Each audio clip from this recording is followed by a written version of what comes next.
Hi, welcome back. We're on chapter 11, the Peacemaker chapter. And like all the chapters before, this is painful and beautiful and good and hard and all those things. And I have some great stories. I have two big stories to tell you about when I was going through this the first time, and then just, ones that happened, another one that happened later, and in light of the Peacemaker chapter. But first, I wanted to talk just about the chapter. There's so many underlines and so many highlights on this chapter. I'm sure that there is for you too. The first thing I noticed is on page 92. So in the previous chapter, the doctor says peacemakers are those who are meek. If a person is not meek, he is not likely to be a peacemaker.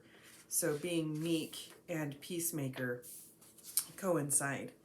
And then on page 102, again, I have this copy of the book, so if you have an older copy, the pages will be a little bit off. But on the bottom of page 102, it says, the trouble, according to Scripture, is in the heart of man.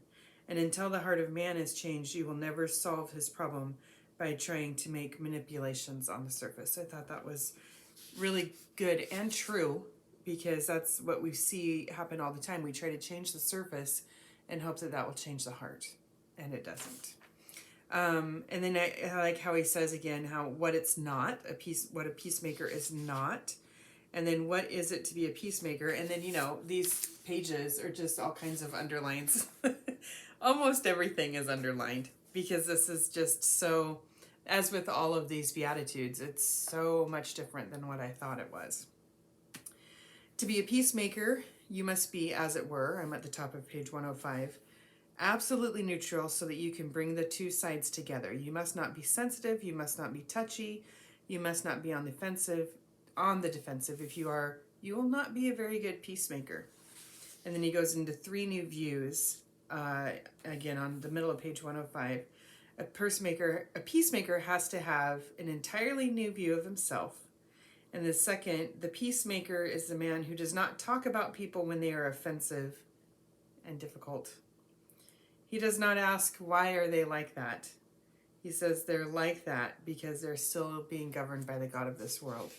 And again, I wrote on my notes to remember, look at what sin has done to us. And then the third part is to have an entirely new view of the world. And that is that you have one concern, and it's the glory of God among men. And you spend your life in trying to minister to that glory. And then he goes into how do we actually do this? And I kind of labeled them something that I would remember. So the first is the last paragraph on page 106. And I labeled that as just shut up. He says it nicer. Learn not to speak. And then the next one is, let's see, I have two. This is what I'm looking at. I have all the underlines, the notes, and then I have post-it notes I'm trying to work around too. And the next one is to think, right? So shut up, and then think, and then active positivity, and then endeavor to diffuse peace wherever you are, right? No big deal. I should be able to do that. So everything in this chapter was just so hard. And I went through this with my friends, and then we went through this with the teens in our group. And as we were going through this, I also had some friends in town. They were staying in their RV outside of town. And I was driving. Okay, so let me think where to start on this. Okay, our friends were in town, and we were taking down this big tree in our backyard, a massive tree that was rotting, and it had damage, and it was sick, so it was losing branches. And the branches were massive, and it was getting to be a danger. And we already had another tree like it fall, and it like broke the fence, and it could have damaged my house or our neighbor's house. It was just massive. So we knew this one had to be taken out. And so we finally got around to getting someone who could help us take it out. And we spent a summer day in July like started at 9 o'clock in the morning because it was over 40 feet tall. It was massive. And so you have to, the guy has to climb up it and limb it. And then after it's all limbed, cut it into chunks and then push them over into our yard.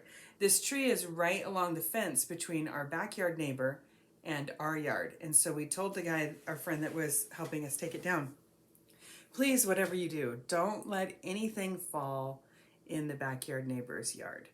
So a little bit of history on our backyard neighbor. We've been in this house 20 years almost. And she has been in the backyard house for about the same amount of time. Well, she was here before we got here. And there was just a chain link fence for years and years up between our yard. And she was not nice, and she was always grumpy. Like, we'd be out working in the yard, and, there's just a chain link fence. So there's, like, nothing between you. And so we'd both end up working in the yard at the same time. And I, a couple of times, said, hi, and she never responded. So like, okay, did she not hear me? Do I say it louder?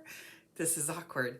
And then she didn't like the boys being boys. So my boys would just fight from one side of the backyard to the other when they were growing up. And then we had one of those inflatable pools for a couple of years, and they would fight in the pool. And then we had, they were just boys. We're playing wiffle ball and throwing balls and tackling each other, and then the tackle would end up in a fight, and that's just how they were. And then one year they got BB guns for Christmas from their grandpa, and we told them, you can shoot it if you shoot it into the woodpile. Like, don't shoot it anywhere else, just into the woodpile. And so they did. And then one day we had the cops show up at our front door. We're like, what? And he said, yeah, we got a complaint from your neighbor that your boys are out there trying to shoot her cat. So, of course, I always assume the worst of my boys, right? And I'm like, get in here. Did you guys try to shoot her cat? And they're like, no. And actually, my boys, all three of them, love cats. Probably more than dogs. It's an issue, I know. But they're like, no. They were terrified, right? Because there's a cop at the door, and they were accused of shooting a cat. They're like, no, we never shot a cat. And I guess something happened, and she thought because the cat was walking along the fence or something, I don't know. So the officer said, yeah, you guys aren't doing anything wrong. It's not illegal for you to shoot a BB gun in your backyard, but maybe just do it when she's not home. So that's kind of how that ended. So this has been a really weird, not nice relationship with her. She screamed at the boys once. I forget what was going on. They came in just terrified because she's scary. And then when the other tree fell on our fence line, it crushed the chain link fence. And the chain link fence is ours, so we had to repair it and put it up. But it was this massive tree again, and my husband went over there, and he's like, I'm so sorry our tree fell in that windstorm. We'll get it cleaned up. And so he and his brother spent days limbing it as it was down and tossing the limbs over the fence. And then they got it to where it was just a log. And he was really excited because it was a cedar tree. And he's going to chop it and split it and so that we could burn it in our fireplace and all that. So it was just a log, and it got dark. And then the next day was Sunday. So they're like, okay, we won't work on it. Sunday we'll take a day off, and then we'll get it all chopped up. And then when we came back home from church, the log was gone. She had somebody come and take all the wood. And my husband was extremely disappointed. And then she said, well, you guys abandoned this wood on my property. So it's just been this weird thing, right? It's been a very unhappy relationship between her and us. That takes us to taking down this tree in July, the year that we're meeting with the kids over this, over the Beatitudes. So we had our friend not throw anything over there. He did great. He caught a couple of branches and then chucked them in our yard, so nothing fell on her side. And we're cutting, there's like 3 chainsaws out there, and they're just cutting, and then we're dragging the limbs out of the way, and it's loud. And we finally get to the point where we're cutting down the huge trunk. And it was massive. It was still at least 10 feet tall. And so they make the back cut, and then they cut, and then the trunk falls in our yard, and it is so heavy it shook our windows, and it shook hers, I'm sure, because it's about the same distance to her house. And then all the guys that cut it down are like, yeah, is celebrating, and they turn off the chainsaws, and she pops her head over the fence. And I'm back on the patio with our friends who are in town, and I'm like, oh, I told my friends, oh, she's probably so happy that tree's gone because, it was scary and the branches and all that. And then my husband turns and looks at me, and he kind of waves me over, and I go over there, and she's looking over the fence, and she said, yeah, I asked your husband if he would remove the branch from this good tree, so we have a good healthy tree in the corner still that's just as tall, because it's shading my strawberries, and you guys kind of owe it to me for all the sawdust you got in my yard. I just turned around and walked away because, really? So I turn around and I walk away, and I'm looking at my friends on the patio, and I'm just like, I can't believe this. This lady's, wow. So whatever, the guy that limbed the tree, he crawled up in the good tree. He cut the limb off. It was a big limb, and now it looks really awkward, and there's this bare spot in the tree. It's whatever. But I was just, so this is the true me, right? I am not a peacemaker, and I'm easily offended. All the things that the doctor is saying, the Beatitudes are saying, Jesus is saying I should not be, I very much am. So anyways, another day, I am driving out to where my friends are staying in their RV, and I'm coming home, and this was a couple days later, and I'm thinking, blessed are the peacemakers, for they shall be called sons of God. And then this thought pops in my head, I should make the backyard neighbor a plate of cookies and just apologize for the noise, and I should do that. And then immediately I'm like, no, I should not. I can tell you exactly where I was driving on the road, exactly what buildings I was passing as I was fighting with myself.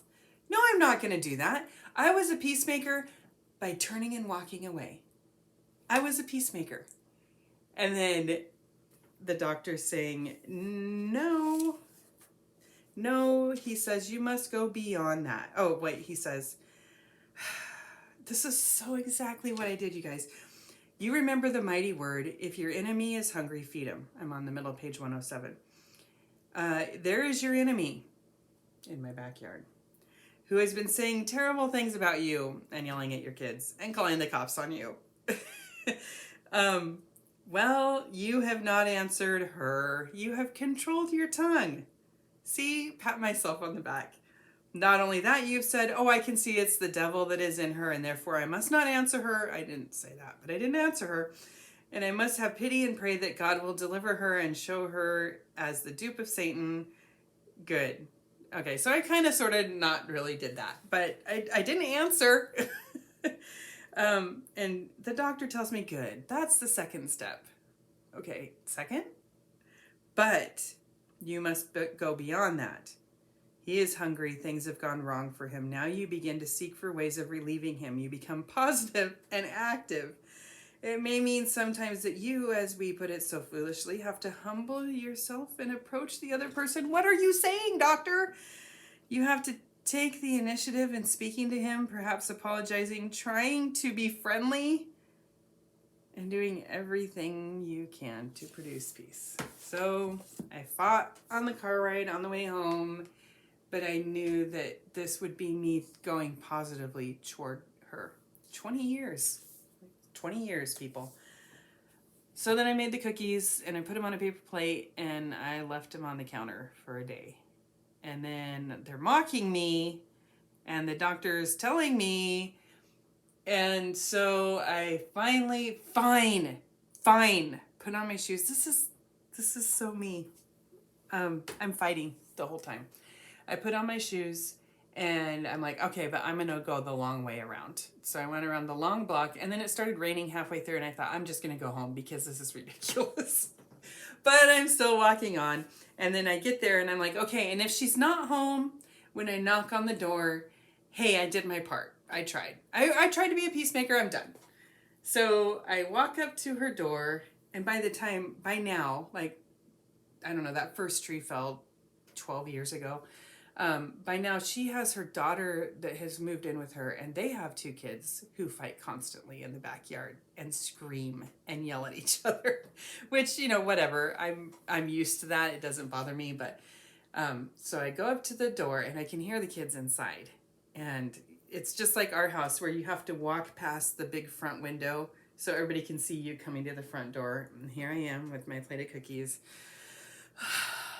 Blessed are the peacemakers. So I walk past, I knock on the door, and then I turn to the side, and their house is like a mirror of our house. And there's a garage door, like a doorway, not the big opening door, but just a doorway when you turn and look that way. So I knock on the door, and I turn and look, and she's standing there in the garage door, smoking her cigarette, just stone-faced looking at me. And I'm like, oh, hi. Hey, I just wanted to bring you this cookies and apologize for all the noise a couple days ago when we took down the tree. I'm really sorry about all that, but just thank you for putting up with it and putting up with us for all these years. And I handed her the plate of cookies. She's still just stone cold face.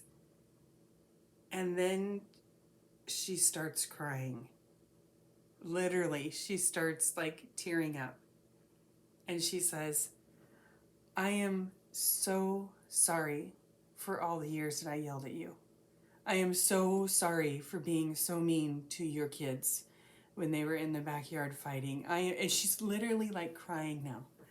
And she said, I now have those kids, and I am so sorry. And then, of course, I start crying, and I don't know what to do with myself in moments like that, so I go in for a hug. And I hug her, and she told me her whole story, and she said, after 20 years of working in the jail, I always just assume the worst about everybody. And it's like my way of protecting myself. And I'm just so sorry. Oh my gosh, you guys, it was incredible. It was incredible that the Lord blessed me and my stinking attitude and my rebellious final obey. But I don't like this time walking over there. God is so good. It was amazing. And it's still right afterwards. After that, she said, we're actually moving to Arizona in another month. And I just thought, how cool is God that after 20 years of all this weirdness, he allowed us to reconcile despite me right before she moved. I mean, I don't even know her name. You guys, I don't know her name. But what a blessing that was for me. Obedience is a blessing. It hurts, and sometimes it really sucks, but it is indeed a blessing. And it was so good for God to be so good to me, and I'm so undeserving.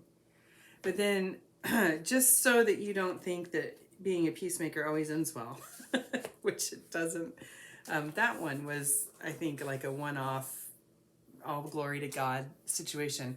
And I'm sorry this video is getting long. But then I had another opportunity to be a peacemaker here just a couple of months ago, and it's a really tenuous relationship, and it's one of those relationships that pops up and then goes out of your life for a few years and then pops up again, and it's a hard relationship, and all these hurts, and some of them are untrue. In fact, a lot of what this person is believing is untrue, and we've been over this before many times over the years, and the lies that she is believing are still bugging her, and she's still assuming things that we've already talked about. Anyway, it all came up again, and my first inclination is I need to correct the things that she has wrong, and I need to remind her that we've already discussed this, and I need to go in and be a peacemaker. And so that's what a peacemaker would do. Correct the wrong, bring about right.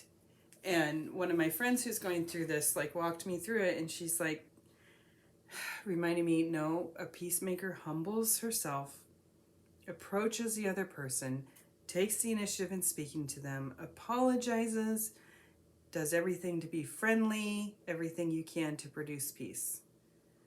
So anyways, that was through text, and it was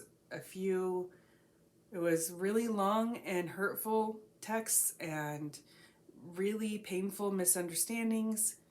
But if I'm done with myself, I'm seeking to glorify God. My one concern is the glory of God among me and her in this relationship, and to spend my life in trying to minister to that glory. So that was a situation where I followed what the doctor was saying, and it didn't end well. And it's still awkward and tenuous and painful. And it's probably going to be. It's probably going to be for until, I don't know, and it may just be like this forever. And God is showing me, okay, so being a peacemaker can be really ugly and painful, and you may not see any result of it at all. But it's not being a peacemaker for the point of now there's peace, but it's blessed are the peacemakers, for they shall be called sons of God. So it's acting like Christ, looking like Christ, and being called his. That's why I'm going in to be a peacemaker. That's why it's worth it. It's the eternal view, not the immediate circumstances. And I know that I haven't gotten this yet, that God's going to continue to work on it in my life. And I have, so these Post-its came after my second opportunity to be a peacemaker. And I wrote on here, it doesn't feel good to be a peacemaker because it will never feel good to die to myself and my rights and my hurts. Dying to myself is offensive. The gospel, though it's beautiful, can be offensive even to me who's being saved by it, because the gospel is asking me to die to myself in order to minister the glory of God to others and to live out my ministry of reconciliation. That's offensive. Forgive me, Lord, and help me. So anyway, it's a lot, and I can't do this on my own, as we know, we've talked about all the way through it. This is Christ in me, the hope of glory. So I can't do this. And again, when I was in this situation, this recent one, I can't do this, but God can, and he calls us to be ministers of his glory, and he's given us the ministry of reconciliation. So I will continue to go where he leads me. I'm not going to jump ahead and say, well, what about this? And what about this? And I can't do that. I'm just going to continue step by step to go where he leads me and continue to practice dying to myself and living to him. Okay, so the cup. Let's do this. And I'm sorry this is so long. I'll end it soon. So the cup, the goal is to be a clean cup overflowing with crystal clear water and gems that overflow from our cup into others. That's how we were created and how we were intended to be used. Our cup is valuable. We are valuable. We were created to be used in a royal kingdom. And then we mourn because when we finally see inside our cup, we realize it's filled with pebbles and poo. And it's not designed to be used this way, and it can be heavy as we put more, even the good works done to cover everything, right? It just makes it heavier. Meek is realizing that, I'm not going to defend that. That's just a hot mess. And hunger and thirst for righteousness. I want to be cleaned and filled. I can't do it, so I go to wherever the water is poured out. Merciful is now I can see others' cups more clearly, and I can see their mess, and I don't just look and acknowledge and walk away until they get that dealt with. I move toward them. Pure in heart, I am obsessed with this clean water that fills and overflows from my cup. I do everything I can to get to it. And then peacemaker. So I can see that those with poo in their cup, I can see others do have poo and rocks and pebbles in their cup, and because I move toward them and actively pursue peace and mercy, I can lead them to where the water is poured out, despite the cost to myself. I don't protect myself. My focus is on whatever will help them fill their cup. Because I am done with myself, I can repeat what God has done for me to others. And that is the cup for blessed are the peacemakers, for they shall be called sons of God. So thank you guys for taking so long. Hopefully you could stop this and go do what you needed to do. But I really wanted to share those stories because there's two completely different outcomes, and it's just being obedient to what Christ has for us in the moment. And it's hard and it hurts, but you need to keep our eyes on Christ.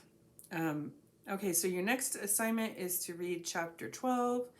After that, click on week 11, chapter 12. And I've been watching you guys. This workshop has been open for a couple of weeks now. And there are a lot of women that are doing this on their own. And the more interaction you have, like if you can just comment on somebody's comment, leave your own comment, it's a blessing. It really is a blessing for women who don't have community right now. So I love what you guys are learning. Oh my gosh, I read every single one. I don't often get a chance to respond to them. I'm going to try to be better about that. But you guys are right in the thick of it, right where I was and continue to be. And it's so neat to see the Lord working in your lives just through the comments that you've left. So thank you. You are blessing me. You are blessing others. And may we all go and be a blessing to everyone in this world. I'll see you guys next week.